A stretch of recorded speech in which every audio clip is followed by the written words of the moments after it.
Hello, and welcome to another edition of the Spartan Sports Report. I'm Miriam Bingham. And I'm Sean Gardner. This week, one MSU team is sending athletes to the national championships. But first, MSU football was looking to take care of business back home in the woodshed. The Maryland Terrapins came in with one of the best offenses in the Big Ten. Let's get the highlights going. Starting in the second quarter, Thorne hands the ball to Kenneth Walker III, who dives in the end zone for a 1-yard touchdown. The Spartan leads 27-7.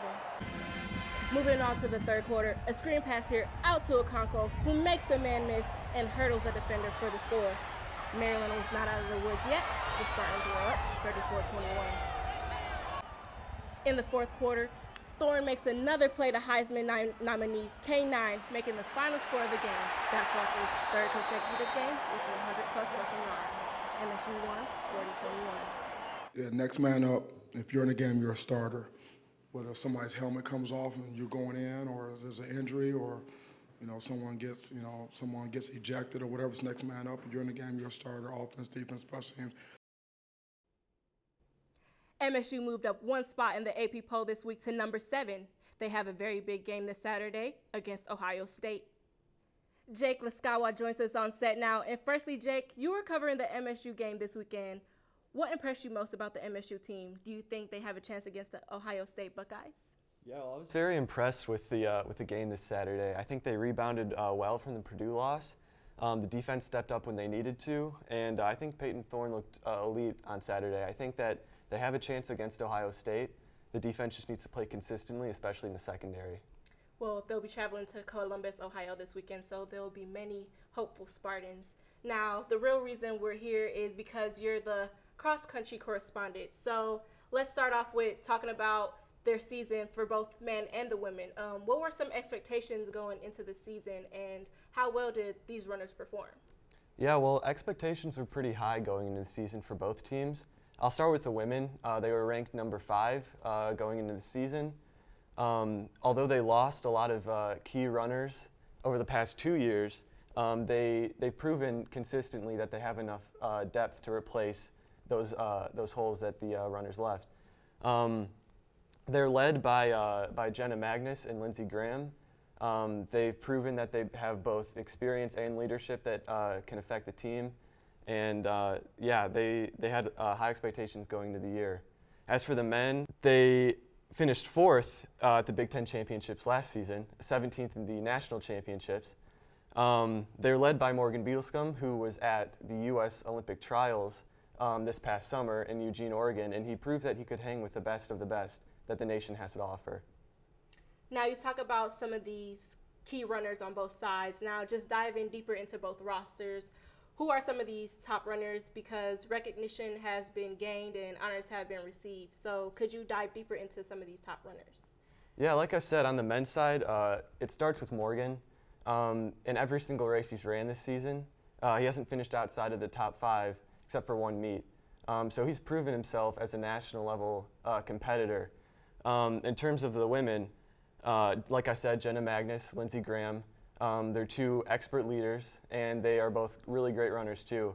I do want to mention Caitlyn Hines has stepped it up as of late. She's the Big Ten Freshman of the Year on the women's side, and she has a chance to prove herself on the national stage this weekend. Now you talk about this weekend coming up. This past Saturday, it was just announced that for both the men and women, they were selected for at-large bids for the 2021 cross-country championships. So this is major because this is the 21st straight appearance for the women and the second year straight for the men. So what do you expect for these runners at nationals, and what do you look forward most to? Well, I expect them to continue to run competitively. They've really stepped it up in the postseason since it started. Big Ten championships went really well, and so did the Great Lakes Regionals.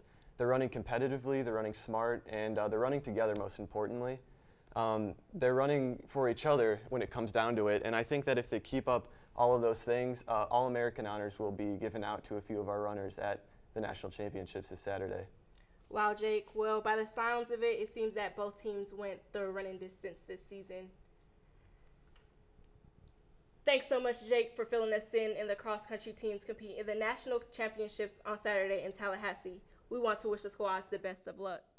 The men's basketball team opened up their regular season at home on Friday the Western Michigan Broncos galloped into the Breslin Center to take on MSU. The Spartans donned the camel warm-ups to honor the military on Veterans Day. 13 minutes into the first half, here's A.J. Hogard finding senior forward Marcus Bingham Jr. down low. He'll slam it home on his way to a 12-point night. Later in the half, Tyson Walker moves to his left. He dishes it over to Gabe Brown to finish the alley-oop. Spartans go up 41-25. Brown, the leading scorer for Sparty, with 17 points. Second half now. MSU continued to pile it on. This time it's Joey Hauser. He makes the layup here.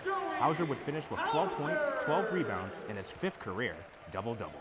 Late in the game, MSU up by 45 points. It's Marcus Bingham Jr. here with the ball. He'll try for the fadeaway. He misses, but look, freshman Jaden Akins with the slam dunk for the cherry on top. The Spartans win this game, and they win it big, 90-46.